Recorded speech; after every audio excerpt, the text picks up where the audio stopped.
Hey y'all, 2 videos in 1 week. I'm on top of this shit. I tried to do that new makeup look that's been trending for a while now, where you do like the black in the inner corner and then like bring it, down. I don't know how I feel about it. I don't know if I have the right eye shape for it, but I tried it and I could not take it off. So we're stuck with it. I also got this sweater at Goodwill and I'm obsessed with it, like horribly obsessed. It's just so big and so grandpa-y and I love it with all my heart. But I'm back with a litter box and I have more of your guys' Let's Not Meet stories that I'm very excited to read because I haven't read them in so fucking long, and I found a part 2 to a story that I've already read. So this is gonna be good. Are you really high up or is it just me? We're gonna get right into this bitch because I've done a lot of rambling in all my videos recently. I'm gonna summarize the first story because it's almost like a part 1 to this. I have read this before, but just in case you guys don't remember it, I mean, it was probably a long time ago at this point, but the title of it was My Ex Tried to Kill Us Both on the Highway. So basically she goes into detail about her and her relationship. She was 14 and he was 19. This was in a video where I read a bunch of stories with that age gap, like the 14, 19, 15, 19, whatever the fuck it was. He had cheated on her with his ex-fiance. This man had a fiance and she's 14. He had a pregnancy scare with someone else. She's 14 and she's with someone who has been engaged and had a pregnancy scare. He tried to convince her that her family didn't love her or whatever, and then he was drinking, they were driving, and then he basically was like, I'm gonna ram into a minivan, I'm gonna kill us. They stopped at a gas station, she tried to get the keys, he grabbed her and said, nuh-uh, not today, bitch. And then the next morning he pretended like he had no idea what happened, and she believed him. Okay, I keep looking at my hair and I apologize for the way that it looks. I'm getting a new shower head today because my shower head really fucking sucks, and so my hair is really dirty right now. And I'm so excited for my new shower head. This one literally just shoots at the wall. Like, it does not touch your body, just shoots like straight. So I ordered a new one on Amazon and that gets here by 9 p.m. so my hair will be clean in the next video. So this is her part 2. It says, my psycho ex stalked me for months and I feared for my life. Okay, Reddit, buckle up because you're about to ride a roller coaster of terror. I posted about 2 days ago, which I don't know if you reposted the first part because I saw this and I was like, oh shit, like there's a part 1, and then I read it and I was like, wait, I've already read this one. I posted about 2 days ago about how my ex tried to kill us both. If you haven't read it yet and you want to, it's titled My Psycho Ex Tried to Kill Us Both on the Highway. So after that, like I previously said, he convinced me he was blackout drunk and didn't remember the whole ordeal. So, like the gullible teen girl blinded by love that I was, I forgave him. He was on his best behavior for about a month. Then he went back to that piece of garbage I knew and loved. About a year goes by and things are progressively getting worse. I turned 18 and it felt like he was starting to lose interest in me. At the time, I thought maybe it was because we had been together for so long. However, now that I think about it, I believe it was like a kink or fetish for him to be dating an underage girl. That's fucking disgusting. He was a sex addict, but it started to become more of a porn obsession. He didn't want anything to do with me half the time. I would wake up to him watching porn on our bedroom TV. He would watch it for like 2 hours, then go about our day, and I would go to sleep to him again watching porn. I felt like I didn't fulfill his needs anymore, and what he declared then made me feel this magnified by 100. He proposed that we have an open relationship. I didn't want that. I'm a very jealous, monogamous person, but I felt like if I didn't say yes, that I would lose him altogether. I loved him, but my patience was wearing thin with his constant hatred towards me, as well as not showing me affection. I felt like I was dating a stranger. I agreed reluctantly, but I told him we had to set some guidelines with each other. I wanted it to be respectful of each other and our relationship. These were our guidelines for an open relationship. Not bringing anyone in our bed, we lived together. Not talking on the phone with someone that either of us were seeing in front of each other. Not getting involved with anyone we knew, my friends or his. Not oversharing or telling explicit details of any encounters, but also being honest with each other. Absolutely no telling side people you have feelings or love them. Being completely upfront with a side person when they ask what it is. No buying gifts, food, etc. Keep it business, I'm fucking dead. Still maintaining our relationship, not neglecting each other. Love each other enough to respect one another, and not seeing a person more than a few times or creating a relationship with them. I don't think this was much to ask for. I told him we would try it out and see how it felt. It never sat right with me. Let me say it again, I really did not want this. It's what he wanted and I wanted to make him happy. I wasn't planning on being sexual with anyone else, and I thought he wouldn't go through with it. I told myself if he did, that I could handle it. I'm sure I would have been able to tolerate it if he would have followed the guidelines and my boundaries. Right away, he began to break our rules, one after another. He also began doing crack cocaine behind my back as well. I hate this man. I want to beat him up. I want to beat his ass for you.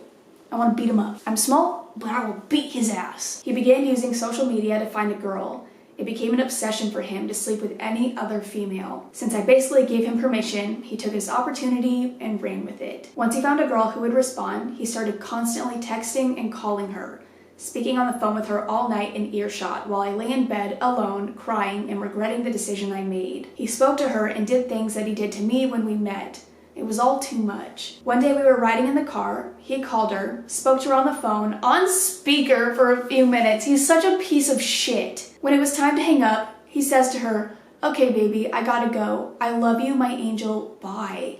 My jaw dropped. I lost my shit and we fought the whole way home. After this incident, I was broken.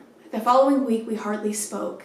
He was sleeping on our couch. It was coming to an end. Monday night comes and he comes into our bedroom, tells me he loves me and that he was sorry. He kept saying he didn't want to lose us. The next day he was supposed to go with his friend to go pick up a truck in a town 8 hours away. He dropped me off at my mother's and took my car to his friends so they could go, saying he wouldn't be back until the following morning. Later that night, around 8, I went to the local superstore to buy some groceries for my mom. We pull into the parking lot and I see a car that looks just like mine. My car is an oldie and the color's unique. Seeing another car like mine would be super rare. As we drive past, I look through the car's windshield and sure enough, I see my ex in the car with another woman. She was the girl he was talking to. He didn't see me. Why would he lie? I guess maybe at this point, you guys weren't in an open relationship anymore, but if you were, I don't understand why the fuck he would lie. Like, that's just so, it's just like everything he does. I'm so glad that you're out of this relationship. I'm so fucking glad. I couldn't sleep. I sat up all night just staring into space and thinking about my next move. He tried to sneak in at 5 a.m., but I was awake. He tried to play it off. I immediately called bullshit and told him I saw him and he wasn't following our guidelines. So I decided that when the sun came up, he would take me to our home so I could pack my things. In my car, I discovered empty beers, shots, open condom wrappers all over my car. I was disgusted. I packed all my belongings into my 2-door little car, all the while he's apologizing and saying he wished him, her, and I could all be happily together. What the fuck? He was always a cheater, but this was my final straw. He betrayed my trust too much this time. For about a month, he would call me and threaten suicide, telling me that since we broke up, he became heavily addicted to heroin. I met my current fiance and I told my ex I met someone and that I needed him to just let me go and that he made his choice. I disconnected my phone and for about a week, it was bliss. I knew from the minute I met my fiance that he was my forever. Somehow my ex found out I was working at the job I was working at the time and began coming and asking for me or sending people to see if I was there. I hid in the office every time, which was multiple times a day. He would do this every day. I would see him everywhere in the small town I was living in, which was odd considering he lived in the next town over that was at least 30 miles away. He looked horrible. He had lost about 60 pounds and his face was picked at everywhere. He knew where I lived. I had trouble sleeping, knowing he had access to guns and that he was desperate. I imagined one night that he would come and kill us all. One morning I woke up at about 5:30 a.m.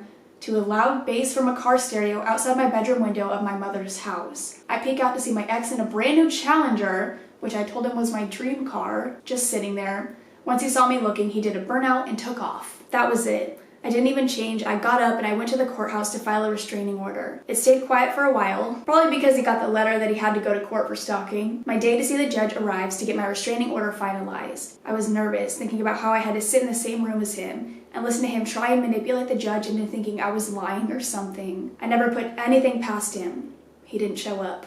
I was relieved. Halfway through my court hearing, a woman comes in and says he's on the phone and would like to address the judge via speaker because he couldn't be there. She told him because he didn't show up, the case was automatically in my favor and that nothing he said mattered anyways. She granted a 1-year order. However, she let him speak. He asked her if after the year, if he could speak to me. She said that was up to me. He asked if he could say one last thing.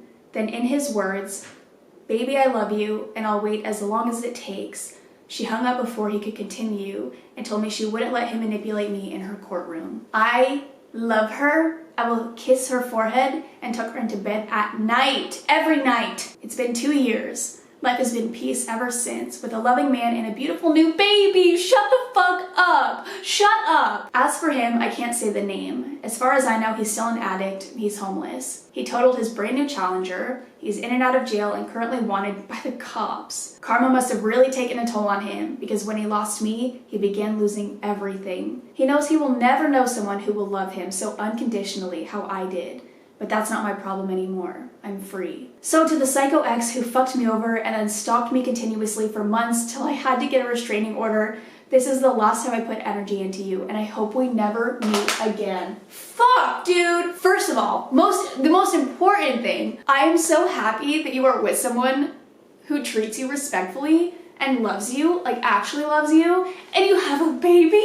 I want to see your baby. I love babies. I'm so happy. I'm so happy that you are out of that situation and that you are in like a new, beautiful relationship with a child. It's incredible. It is incredible. And you know what? I have nothing to say. I have nothing else to say, actually. We're going to leave it on a positive note because you're out of it, and I agree. Stop putting your energy into it. I'm so grateful that you told us this story. But yeah, fuck him. Like, forget about him at this point. Who the fuck cares? He can do whatever the fuck he's doing. He can be homeless. He can be addicted to drugs. Like, he can continue to ruin his life, but he cannot ruin yours. That's a long-ass story. We'll read a couple short stories, and then we're going to end it off. My video for Sunday, though, is going to be reading you guys' paranormal stories, so it'll almost be like a two-parter. So this one will be Let's Not Meet, and then we'll do paranormal on Sunday. Oh wait, I'm an idiot. That first story, they said 2 days ago, and it really was 2 days ago wait. Okay, I've had a lot of people tell me that they're not able to post stories, and I don't know why, because all my stories are from like 2 months ago. What the fuck? I don't know why it's not working. I don't know how to fix that. I'll look into it after this video. So the last story when she said 2 days ago, it really was 2 days ago on the Reddit. I'm just an idiot. I just didn't look at how long ago it was posted. But that's so fucking weird. This one says, the asshole who watched me almost drown. I'm sorry if I say your name wrong. Your name is Salia? I think it's Salia. She said, hi, my name is Salia, but you can call me Leah for short because if you try to say my name, you will fail. Even my friends say my name wrong, so yeah. Yeah, I'll call you Leah. So I was at a birthday party and I was waiting for my mom so I could get in the pool. But there was another adult in the room, so my mom said that we could get into the water. The water on the deep end was up to my neck. And keep in mind, I suck at swimming. I feel you. I'm so bad. That's literally why I wanted to read this, because I want to feel less stupid for like not being a good swimmer. Not that you're stupid for drowning. That's not your fault. So fast forward to me relaxing on a small little raft, and suddenly I was engulfed in water. I couldn't breathe, and I had a horrible pain in my head after what I think was about 30 seconds. My head was under the surface before anyone could tell me to just sit up, but I couldn't sit up the way that I fell. I fell upside down. So I'm coughing up a lot of water and I have a panic attack. But now this bitch, my friend's grandma, watched it happen and didn't even try to help me when I came over to her having a full-on panic attack and coughing up water. This bitch said I was overreacting and I was fine. I love that you just called your friend's grandma a fucking bitch. Wait, I'm confused. So you fell under the water and then I'm assuming you got yourself back up? I was like expecting you to just like be dying, and then someone else was like, why are you not helping her? And then someone else comes and helps you. Bitch, I'm having a panic attack and I've been coughing up water for the past few minutes. Do not call me fine. But now, when my friends tried to help me, she yelled at them to get back in the pool, and they weren't going to be disrespectful, so they listened. So bitch that watched me almost drown and didn't help me, let's not meet again, because if I do, I have a whole book of things to say to you. Why, if I saw somebody just like flail into the water and I knew that they couldn't swim, I would probably jump in and be like, or at least be like, are you okay? Like wait 2 seconds to see if they like get out. And then if some dumbass grandma yelled at me for trying to come over and comfort you and help you, I'd be like, fuck you, old lady, let me push you in the pool and see how you like it. But also, why was she like, get back in the pool? Like as if you guys getting out of the pool is like a bad thing? What the? I hate her. She's a stupid grandma. Okay, this one says, dear creepy park guy, let's not meet again. This happened when I was about 5 or 6. And at the time, my younger brother Alfie was only 1 or 2. My mom was a single mom to 8 kids, the oldest Lily, 15 to 16, Tommy, 14 or 15, Katie, 12 or 13, the twins Kyle and Kaden, 10 or 11, Adeline, 6 or 7, and then me, 5 or 6. And lastly, Alfie, 1 or 2. I like how you had no, like you could have just said whatever age and I would have just believed you. But I like that you're not sure and you're letting me know that you're not sure. All of the names and ages are important to the story. Because of all the kids, we never really went out much. We would mainly just go to parks or small shops. For some reason on this day though, my mom decided to take us to a town center. It was normally super busy, but it wasn't on that day, which was strange considering there wasn't another mall around. It was really the only shopping center at the time where we lived. Tommy asked my mom why it was empty, and my mom didn't reply. She just kept walking, like she was nervous to answer. My mom was pregnant again at the time, to my little sisters Lisa and Sophie.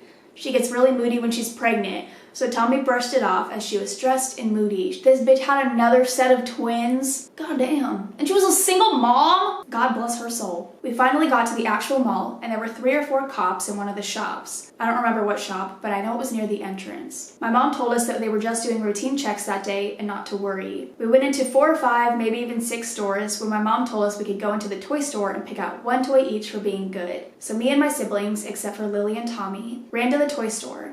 Lily and Tommy went to get some food, I think. We all picked out a toy and we were heading to the checkout when an old man walked past and looked at me and Adeline. Adeline got creeped out and told my mom. My mom seemed a little creeped out too and rushed us to pay and get out. We got back to the car park where my mom's car was and we saw the old man crouching behind a car. At this point, my mom rushed us into the car and the old man walked over and said something to my mom in a quiet, mumbly voice. My mom acted calm, even though we knew she wasn't. Keep in mind, my mom was 8 months pregnant at this time, and she had 8 kids with her, including a baby, and she was on her own. The man said something along the lines of, "Come with me, I'll help you." Something like that. It's been 6 years, so I don't really remember. My mom politely refused and said she's fine. Wait, how old are you? This was 6 years ago, and you are, oh my God, bitch, you're like 11 or 12?